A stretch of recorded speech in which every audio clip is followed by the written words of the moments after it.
Voilà, avant cela, nous allons être en ligne avec Younes El Abdi, qui est un citoyen de la commune de Bruxelles, un des citoyens qui a participé à l'interpellation du conseil communal de la ville de Bruxelles au sujet du plan Good Move. C'était hier soir.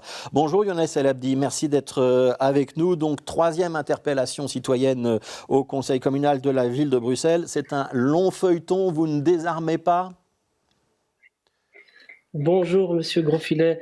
Ben oui, c'est un très long feuilleton qui risque encore de durer pas mal de temps, hein. On est peut-être rentré dans une série, je sais pas, américaine ou européenne, mais voilà, on est donc à notre troisième interpellation. Donc hier, donc le 5 à 16 heures, nous avons donc interpellé à nouveau le conseil communal de la ville de Bruxelles pour la troisième fois, mon ami Mustapha Chanouf et moi. Donc nous travaillons en binôme, hein, et moi je suis donc comme ils le savent aujourd'hui, je suis assistant social de formation. Depuis 30 ans, je travaille sur le terrain, notamment à l'intérieur du Pentagone de Bruxelles, mais plus particulièrement sur le quartier des Marolles.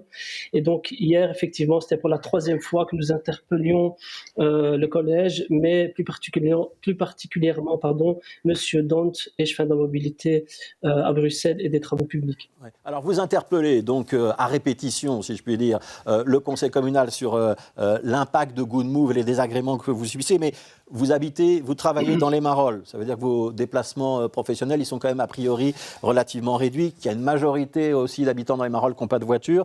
Ça vous gêne vraiment, ce plan Good Move? En quoi est-ce que ça impacte votre quotidien?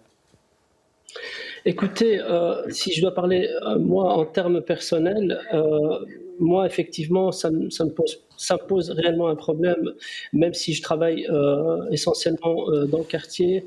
Mais par exemple, ça me limite, moi, déjà, personnellement, pour mes déplacements, parce que bon, je suis quand même un citadin, donc j'ai ma petite voiture citadine, elle est toute petite, hein, donc c'est une petite C3 qui prend pas beaucoup de place.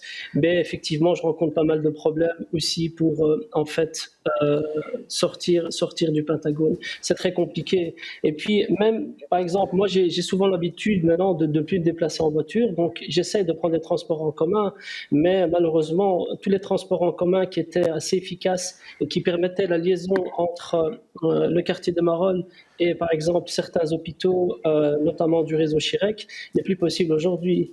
Un exemple concret, vous avez par exemple à La Rue-Haute, hein, pour ceux qui connaissent bien le quartier des Marolles, nous avions la ligne de bus 27 qui était là depuis vraiment des dizaines d'années.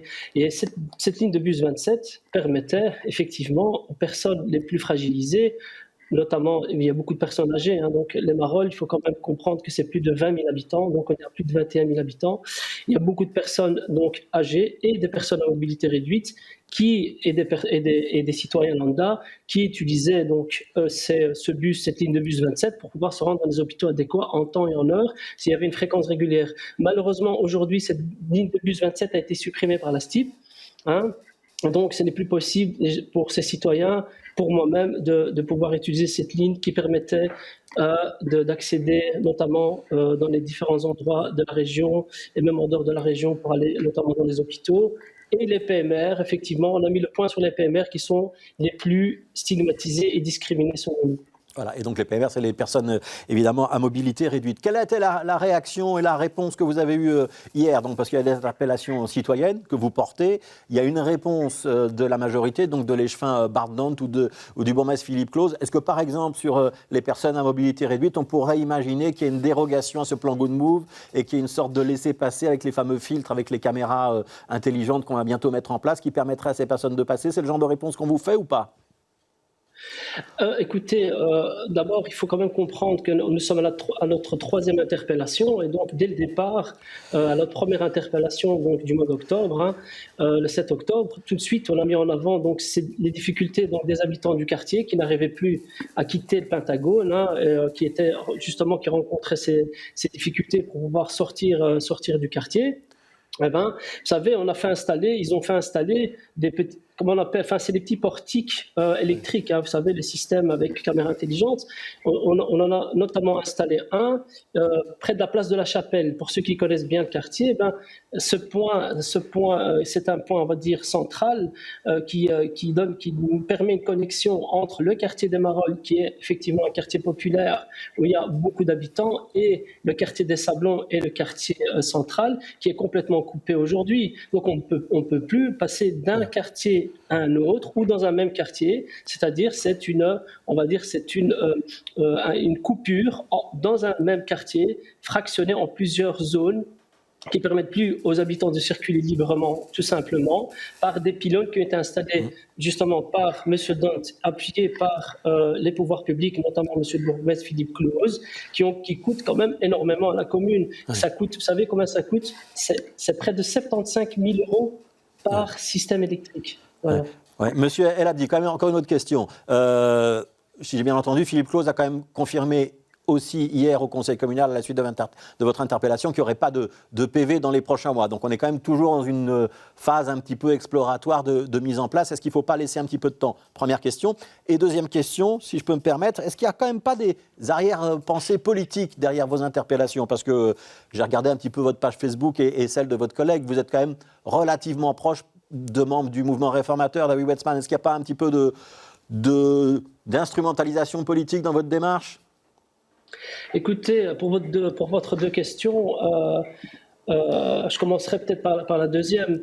Maintenant, si vous me dites aujourd'hui, vous êtes assistant social de formation et que ça fait 30 ans que vous travaillez sur le terrain et que vous êtes tellement proche de la réalité de terrain et des dysfonctionnements, on va dire, sociaux et administratifs que les gens peuvent rencontrer dans le terrain, que ce soit au niveau des logements insalubres que j'ai pu visiter en réalisant des VAD, à la demande des habitants, toujours de manière bénévole, ou les dysfonctionnements au niveau des transports et de la libre circulation des citoyens et des problématiques concrètes des phénomènes sociaux qui se passent dans le quartier, à ce moment-là, je vous dirais non, parce que moi, je suis un acteur de terrain, je ne suis pas un politique. Maintenant, si vous me dites que vous êtes proche de certains élus politiques, je ne peux pas dire que je suis proche. Si je dis que je suis proche, à ce moment-là, c'est comme vous et moi, M. Patrice Bonfilet, on n'est pas proche. Simplement, on doit côtoyer des personnes qui siègent au conseil communal. Effectivement, si vous parlez de M. David Wetzman et M. David Lister, et M. Geoffroy Commence aussi, ne pas l'oublier, Bartham Mpaka. En fait, vous partagez parfois leurs publications. En fait, c'est pas qu'on partage, c'est qu'ils sont sur le terrain depuis plusieurs mois. Effectivement, ça, il faut quand même le dire. Et ils nous ont approchés, on est proches, plus ou moins proches d'eux sur le terrain parce qu'ils essayent de comprendre ce qui se passe dans la réalité de tous les jours. Et ça, c'est vraiment intéressant. Et donc, nous, on a besoin aussi de certains élus, de certains élus politiques, que ce soit le MR ou autres, pour relayer justement toutes ces demandes. Une toute dernière question. Il y aura d'autres interpellations dans les mois qui viennent? Écoutez, c'est la troisième interpellation. Très rapidement. Très rapidement, on a obtenu, si vous voulez, à notre demande à nous, de postposer donc les caméras RPR pour les infractions. C'est accepté par M. Philippe Close, ça il faut le reconnaître. Quand il y a des choses qui sont bien, il faut quand même le dire. Mais c'est très limité, c'est très minime. Hier, on a demandé le prolongement jusqu'à la fin de la phase de test, mais nous comptons encore interpeller malheureusement et heureusement aussi pour les citoyens le conseil communal, parce qu'on a aussi posé une plainte auprès d'UNIA pour discrimination sur les personnes PMR. Et nous comptons peut-être dans un futur, s'il y a toujours ces blocages et cette non-écoute de M. Barbant, peut-être même aller jusqu'au Conseil d'État. Voilà, donc j'ai compris qu'il y aurait encore d'autres interpellations. Merci Younes El Abdi, merci d'avoir été avec nous. Je rappelle que vous êtes assistant social et que vous êtes l'un des auteurs des interpellations citoyennes au Conseil communal de la ville de Bruxelles.